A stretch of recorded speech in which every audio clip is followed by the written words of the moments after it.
Hey there, how you doing? Charlie Winters here with horse racing tips for Sunday, the 7th of July. How abysmal was that on Saturday?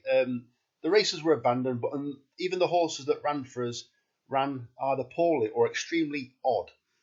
Games people play was up there, dropped back very quickly. I thought, oh God, it's going to pull this up. And then next minute it came again. All right, don't get me wrong, it never really threatened for a place. But thinking, what kind of ride did he give it? Don't get me wrong, all the selections ran poorly. Yeah, absolute garbage. Probably the easiest 20 quid I've ever chucked away. So I'm having a bet on Sunday, small stakes, but I'm very interested in one selection mainly, but I do like the look of all of these. There's two with obvious chances. The nap of the day is if its last run wasn't, I don't want to use the word fluke, if it wasn't, I can't remember the word for it now.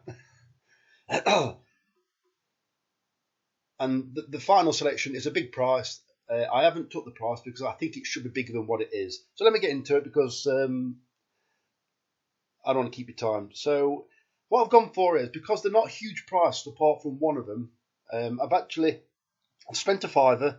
So instead of having a 10 pence each way, look 15, I've actually upped the stake unit to a 20 pence each way Yankee and a 30 pence each way accumulator. That takes it to a fiver. So let me get into it. So the first selection is the Thames Boatman in the 140 at Chelmsford. So there's plenty of pace on this in this race, and I think this horse has drawn 3.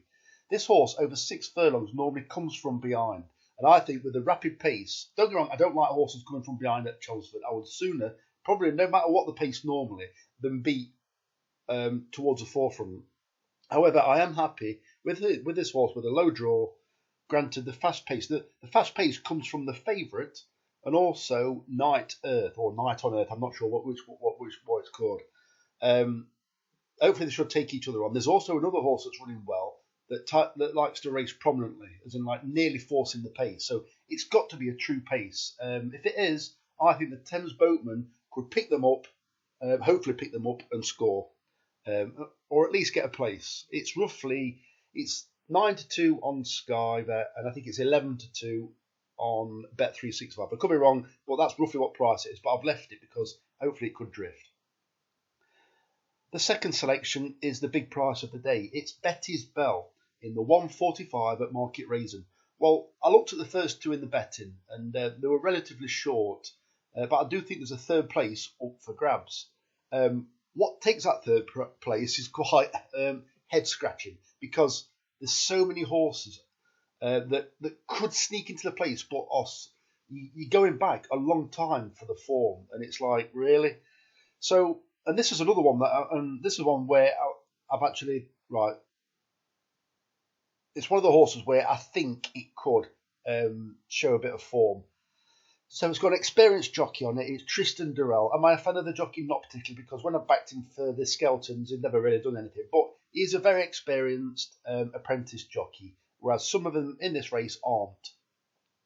The trainer, Tracy, I think it's Tracy Gleason or Tracy Leeson, I'm not sure, it doesn't matter.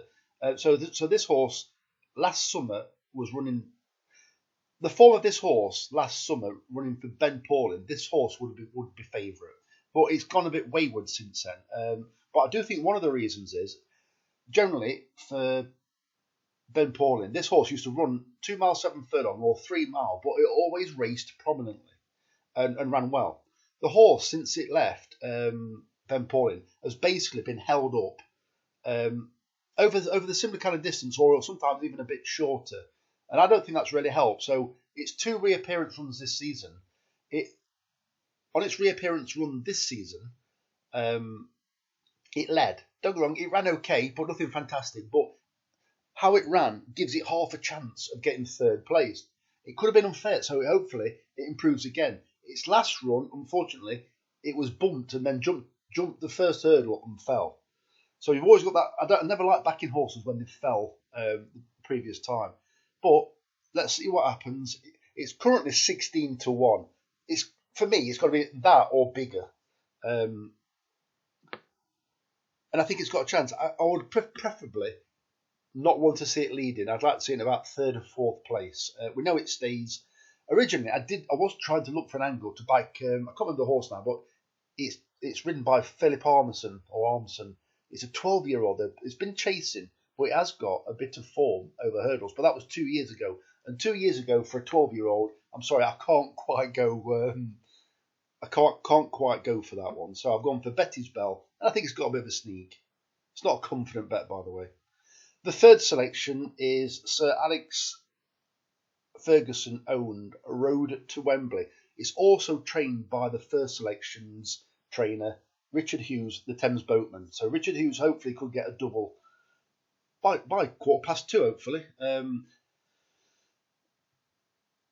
This horse has been progressing rapidly. It's pretty much had when it first I think its first 4 runs, it was basically a kind of Sir Mark Prescott kind of horse.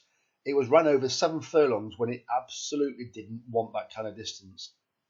It showed rapid improvement. Now it's been up to 1 mile 2, 1 mile 4, and then 1 mile 3.5. I think it was. Most disappointing last time, but I did look, and it actually had 3 runs in 12 days. So, in my opinion, they've given it a bit of a freshen up. Hopefully, it's still well handicapped. Even when it was disappointingly beaten, it's still been up by, I think it's £4, which is not ideal. So I think if this horse could get an easy lead, it's been freshened up. Hopefully, it's progressed again.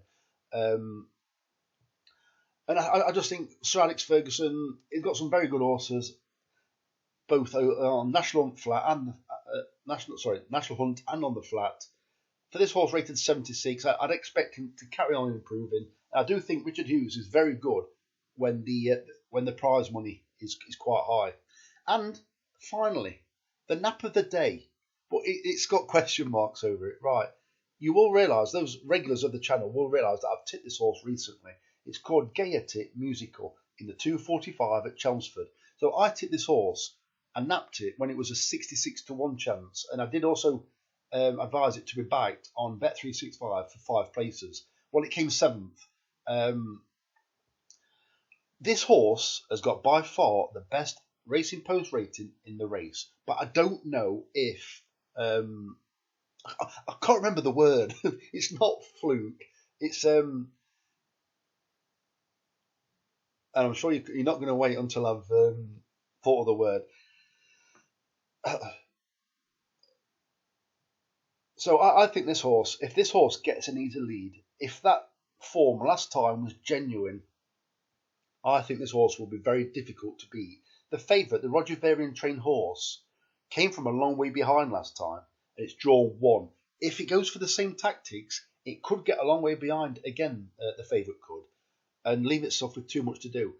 The favourite could easily kick out and make all. But this Gaiety Musical, it ran a decent race last time. It earned an official rating, Racing Post rating of 83. Well, I do believe the favourite has only achieved a Racing Post rating of 76 so far, and also the favourite now has got a penalty. So I think Gaiety Musical with Neil Callan on board, if he gets an easy lead, I think it'll be, and that form was genuine last time. It will be very difficult to beat. It's only 4-1, but it is currently, I think, 11-2 on Bet365. If we're talking about 11-2, I want to back it. I want to back it each way. Come the time of the race. So I've staked to 5. I may well, if the horses that have done well at the beginning of the bet, I may well have a 5 each way on it, because if that form was genuine last time out at Carlisle, and it takes to Chelmsford, obviously, because obviously you've got that risk as well that it's never run on the all weather. But then again, I don't think the favourite has either. So I'm waffling on a bit now. So if we've done well on the original 3 selections, I'll probably have a 5 each way on Gaiety Musical in the 2:45 at Chelmsford. Ideally, it needs to make all. So the very best of luck. I'll just let you know now as well. My laptop was on the blink yesterday. I thought the screen had gone, so it would have been a couple of days before I could have got online. I've managed to get it going again. I've charged it up, but that wasn't the reason why. The screen was black. No, it hadn't powered down. It was black with like white lines across. So if that happens again, I could well be missing for a couple of days. But I'm sure for the new subscribers, I'm sure you'll be very pleased about that, because it's been in the last 5 or 6 days we've actually had a bit of a disappointing run. I know last Saturday was very good. It was a over £200 return. If we'd have got a 9 to 4 placed in the first 4, it would have been over 500. Since then, I've had a lot of new subscribers. I'm not quite been able to show them a profit, so I'm a bit gutted with that. Don't get me wrong, we've had a couple of good winners and a winner the other day, but it's been very quiet the last 2 or 3 days. So hopefully this gets us back on track. There's one huge price. There's 3 steady prices that I ideally need to win. That's why I've turned it into a Yankee rather than a Lucky 15. So the very best of luck. Charlie Winters, over and out. Cheers, mate.